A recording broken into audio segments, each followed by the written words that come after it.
আসসালামু আলাইকুম। আশা করছি আপনারা সবাই আল্লাহর রহমতে ভালো আছেন। আমিও আলহামদুলিল্লাহ আমার পরিবারের সাথে আমার আব্বাকে নিয়ে ভালো আছি। আমার জীবনের ডায়েরির আরেকটি পাতায় আপনাদের সবাইকে স্বাগতম।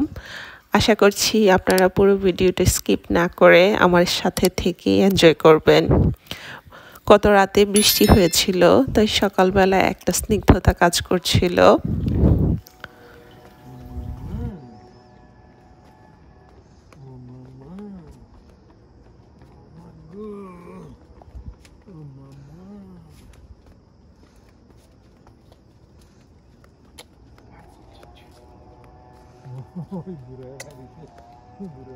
শলাটা দিব আব্বু। তো বৃষ্টির পরে সব কিছুই খুবই সুন্দর লাগছিল। গাছ টাছগুলি একেবারে নাইস অ্যান্ড ফ্রেশ, কারণ যত ধুলোবালি ছিল সব ধুয়ে মুছে একেবারে পরিষ্কার। আর মাশাআল্লাহ আমাদের এই যে লাউ গাছটা এত বেশি সুন্দর হয়েছে, খুবই সুন্দর হয়েছে মাশাআল্লাহ। আপনাদের সাথেও শেয়ার করলাম, যদিও লাউ গাছ হলেও লাউ এখনো ধরেনি। তো যাই হোক, লাউ না ধরলে শাক তো খাওয়া যাবে। মাশাআল্লাহ খুবই সুন্দর শাক হয়েছে। আর এই পাশে দেখলাম বেগুন ধরে আছে, গোল বেগুন। আর বেগুনটা মাশাআল্লাহ অনেক সুন্দর বড় হয়ে গেছে। তো এটা একেবারে পারফেক্ট একটা সাইজ ভাজা খাওয়ার জন্য। আর গোল বেগুন দিয়ে বেগুন ভাজা তো অসাধারণ লাগে। তো খুবই সুন্দর লাগলো, আপনাদের সাথেও শেয়ার করলাম, নিশ্চয়ই আপনাদেরও ভালো লাগবে।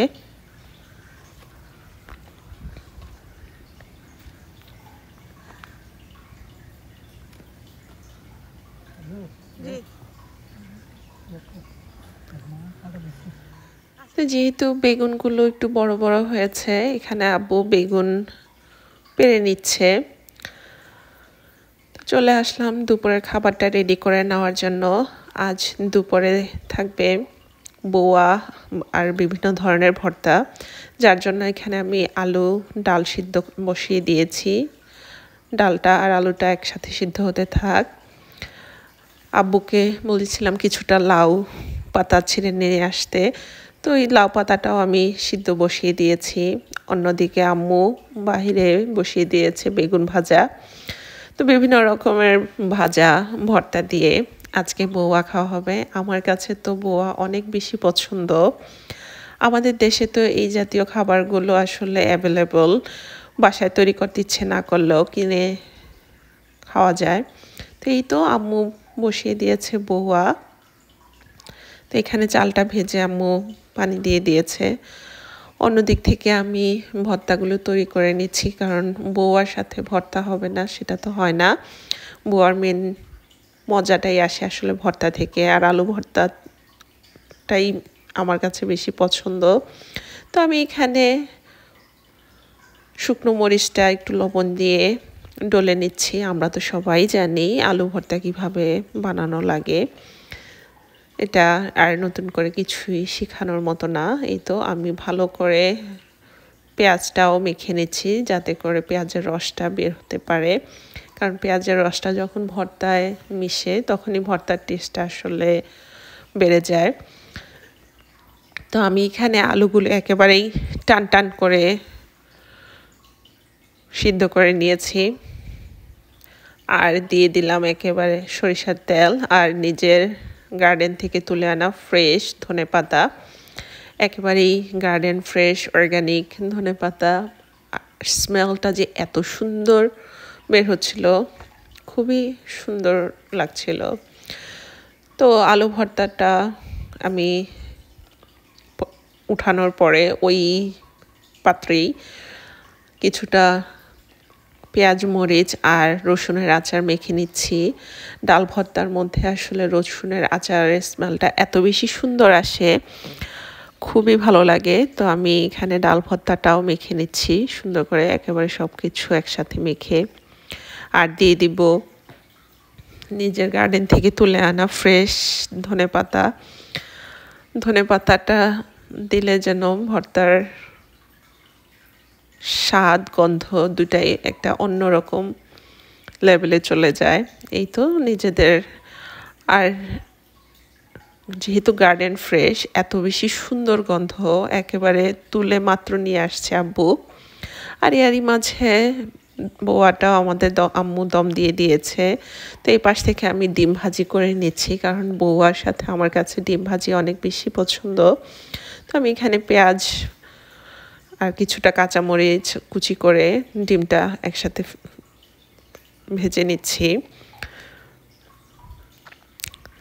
তো এই তো আমাদের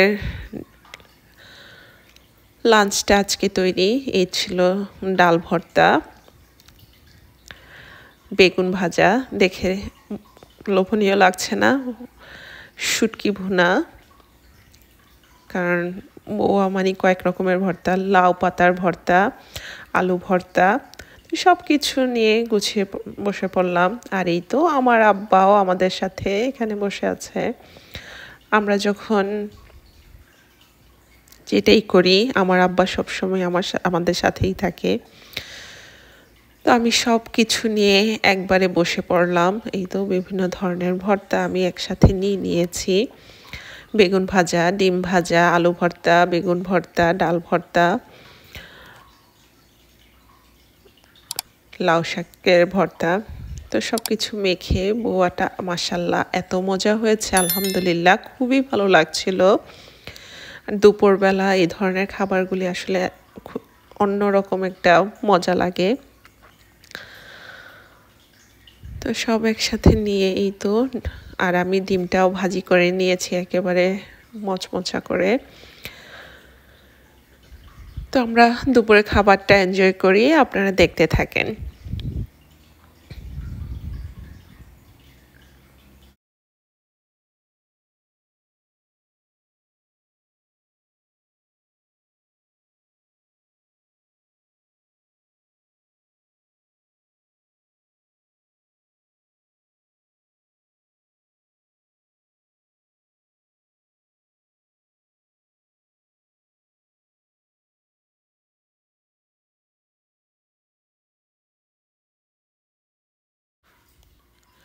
খাবার দাবার শেষ করে আমি আমার আব্বাকে নিয়ে চলে আসলাম একটু শপিংয়ে। আসলে আমার আব্বার যেহেতু ইউএসএতে ঠান্ডা পড়া শুরু হয়ে গিয়েছে, তো আমার আব্বার জন্য কিছু গরম কাপড় চোপড় কেনার দরকার। গরম কাপড় বলতে ফুল স্লিভ শার্ট।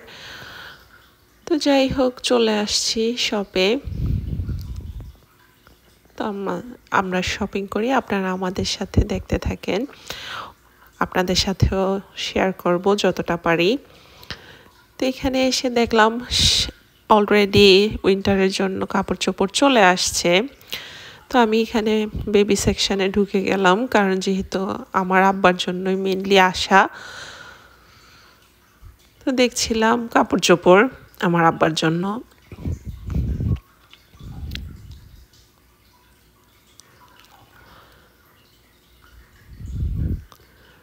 তো যেহেতু এখানে আসাই হয়েছে, তাই ভাবলাম আমার আব্বার জন্য একটা লোশনও নিয়ে যাই, কারণ বাসার লোশনটা একটু কমে গিয়েছে। তো বাবু যখন বাসায় থাকে তখন এগুলি নিয়ে কখনোই টেনশন করা লাগে না, সব সময় বাবু একটা থাকতেই আরেকটা অর্ডার করে রাখে। তো এবার বাবু আসতে একটু গ্যাপ পড়ে গিয়েছে, একটু বড় গ্যাপ, বাবু অনেক বিজি। তাই ভাবলাম যে ঠিক আছে আমরাই যে একটু শপিং করে নিয়ে আসি। আর এই তো চলে আসলাম কাপড় কেনার জন্য, একটু গরম গেঞ্জি, যেহেতু ছোট মানুষ, উইন্টারের সময় চলে আসছে। আসলে এখন যদি কিনে না রাখা হয় তাহলে দেখা যাবে যখন দরকার পড়বে তখন পাওয়া যায় না সাইজ মতো, কারণ আগে আগে কিনে রাখলেই ডিজাইনও ভালো পাওয়া যায়, পছন্দ মতো কেনা যায়। তো যাই হোক এখান থেকে আমি দেখে নিচ্ছিলাম আমার আব্বার জন্য কোনটা নেওয়া যায়। মাশাল্লাহ আমার আব্বাকে তো আমি যেটা পরাই সেটাতেই সুন্দর লাগে। আসলে আমাদের মায়েদের এরকমই, সন্তানকে যেই কাপড়েই দেখি না কেন সেই কাপড়েই ভালো লাগে। তারপরেও আমি এখানে দেখছিলাম আমার আব্বার জন্য, তো দেখে দেখে নিয়ে নিচ্ছিলাম। আমার থেকেও আসলে আমার আব্বু আম্মুর টেনশন বেশি, আমার আব্বার কাপড় চোপড় খাবার দাবার সব কিছুর জন্যই। আসলে নানা নানু মনে হয় এরকমই হয়, কিন্তু আমার আব্বা মাশাল্লাহ অনেক বেশি লাকি। এই তো আমি যতটুকু নিয়েছি তাতে আমার আব্বুর আসলে মন ভরছিল না। আমার আব্বু আরও চায় যে নেওয়ার জন্য, তো আমি বলছিলাম নাও, তুমি নাও, তোমার পছন্দ মতো তুমি নিতে থাকো। তো এই তো আমার আব্বু নিয়ে নিচ্ছিল।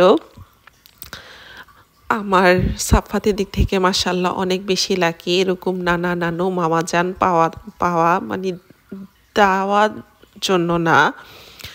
আমার আব্বু আম্মু আমার ভাই সাফাতকে যেরকম আদর করে আমি জানি না পৃথিবীতে কোনো নানা নানু বা মামা জান এরকম আদর করে কি না। আমার আব্বু আম্মুর পুরো দুনিয়াটাই হচ্ছে সাফাত। সাফাত খুবই লাকি। আমি সব সময় বলি আমার আব্বাকে, আমার আব্বার তো মনে রাখার মতো বয়স হয় নাই, সেই জন্যই আমি ইউটিউবে ভিডিও করে রেখে দিচ্ছি যাতে আমার আব্বা বড় হলে দেখতে পারে। তারপর বাহির থেকে আসার পরে এখানে আমি রাতের ডিনারটা তৈরি করে নিচ্ছি। আজ রাতের ডিনার হিসাবে থাকছে ফ্রেঞ্চ টোস্ট। তো এখানে আমি চিনি দিয়ে ডিমটা ভালো করে ফেটিয়ে নিচ্ছি। আসলে চিনিটা ডিমের মধ্যে মেল্ট হতে একটু সময় লাগে, তো আমি সময় নিয়েই ফেটে নিচ্ছি। তারপর চলে আসলাম গার্ডেনে। আপনাদের সাথে তো সবসময় আমি বলি যে গার্ডেন ফ্রেশ ধনেপাতা আমরা ইউজ করি, একেবারে অর্গ্যানিক, কিন্তু আপনাদের সাথে শেয়ার করা হয় না। তো এইটা হচ্ছে এখান থেকে আমরা নিয়ে নিচ্ছি, আমি কিছুটা ধনেপাতা নিয়ে নিচ্ছি। তো আমি গোড়াটা তুলে নিচ্ছি না, শুধু পাতাটাই তুলে নিচ্ছি। আর যখনই এখানে আসা হয় ধনেপাতা উঠানো হয় এত সুন্দর স্মেল বের হয়, আমি তো ওই স্মেলটা আসলে খুবই বেশি এনজয় করি, খুবই ভালো লাগে। তারপর চলে আসলাম সব কিছু রেডি করে নেওয়ার জন্য। এখানে আমি একটা ডিমের মিশ্রণ তো আমি আগেই তৈরি করে নিয়েছি, আর এখানে আরেকটা মিশ্রণও তৈরি করে নিব। তো এখানে সব কিছু আমি একেবারে ভালো মিহি করে কুচি করে নিয়েছি। কুচি করা পেঁয়াজ, মরিচ দিয়ে দিলাম, সব কিছু এক এক করে দিয়ে দিচ্ছি পছন্দ মতো। আর দিয়ে দিচ্ছি কিছুটা সুইট রেড পেপারটা দেওয়াতে আসলে খুবই সুন্দর লাগছিল, একটা কালারফুল মিশ্রণ তৈরি হচ্ছে, যেহেতু আমি গার্ডেন থেকে সবুজ রঙের ধনেপাতা এনে দিয়েছি আর দিয়ে দিয়েছি রেড পেপার। তো আর অনিয়নটা ছিল সাদা, তো সব কিছু মিলিয়ে খুবই সুন্দর লাগছিল। আর এখানে দিয়ে দিচ্ছি আমি স্বাদ মতো লবণ, কারণ যেহেতু আমি সুইট অ্যান্ড সেভারি ফ্রেঞ্চ টোস্ট তৈরি করব, তো এখানে সুইট মিশ্রণটা তো অলরেডি তৈরি করা হয়ে গেছে, আর সেভারিটা তৈরি করে নিচ্ছি। তো এখানে আমার দোনোটা ফ্রেঞ্চ টোস্টের মিশ্রণই তৈরি করা হয়ে গিয়েছে, সুইট অ্যান্ড সেভারি। আজকে ডিনারে এটাই থাকবে। তো আমি দোনোটা মিশ্রণ আর একটু ভালো করে মিশিয়ে নিচ্ছি, আর খুবই ভালো লাগছিল।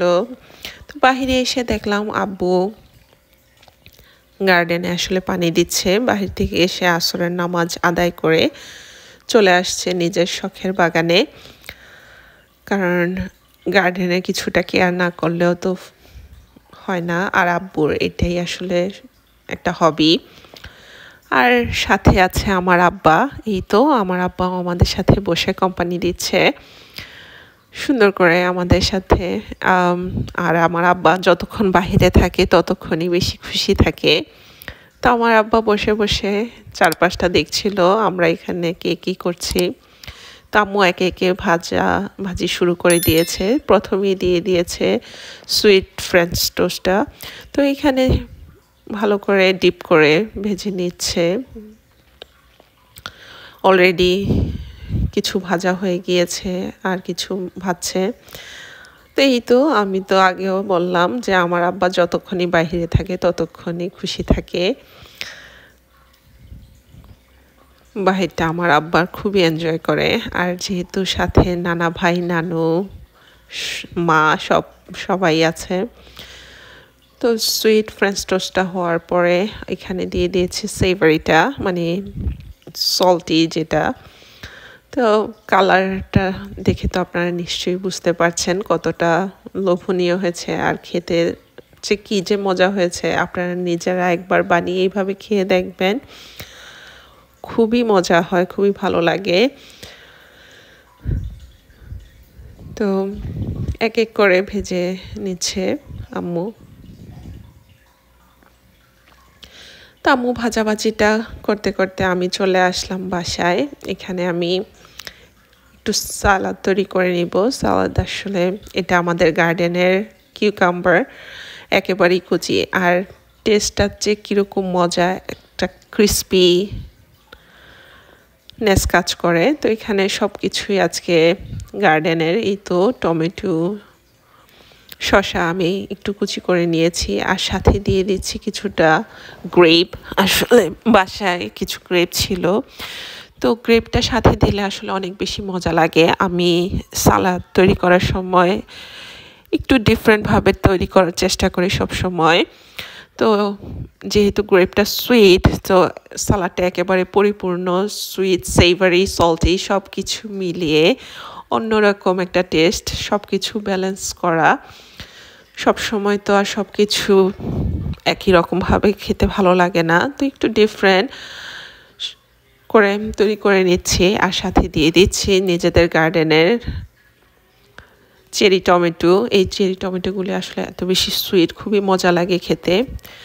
তো এখনও আমি সালাডটা তৈরি করে বাইরে এসে দেখছি আব্বু এখনও গাছে পানি দিচ্ছে, গার্ডেনে টেক কেয়ার করছে।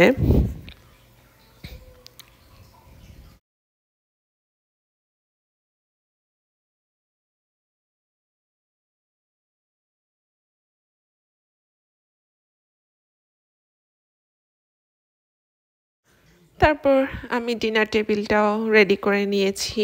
এই তো সব কিছু নিয়ে একেবারে বসে পড়েছি। Sweet French toast, mixed fruit সালাদ, এখানে হচ্ছে সেভারি ফ্রেঞ্চ টোস্ট, আম কেটে নিয়েছে আম্মু, সাথে ছিল জুস, পাওয়ারেড যার যেটা পছন্দ, আর সব কিছু নিয়ে একবারে বসে পড়লাম। আর এখানে ছিল খেজুর। খেজুরটা আসলে সৌদি আরব থেকে ভাইয়া নিয়ে আসছে।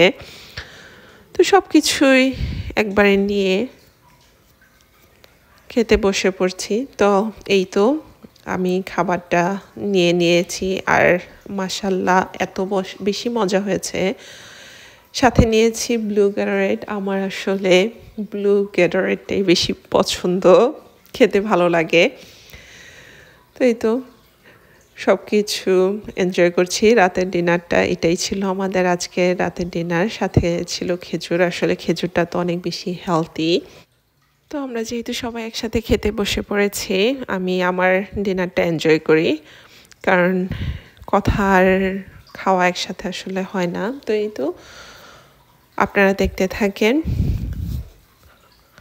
তো কথা হবে আমার জীবনের ডায়েরির অন্য কোনো পাতায়। ততদিন আল্লাহ আপনাদের সবাইকে ভালো রাখুন। আপনারা আমাদের জন্য দোয়া করবেন, আমার সাফাতের জন্য দোয়া করবেন। আল্লাহ যাতে আমার সাফাতকে নেক হায়াত দান করে। আমিন। আল্লাহ হাফেজ।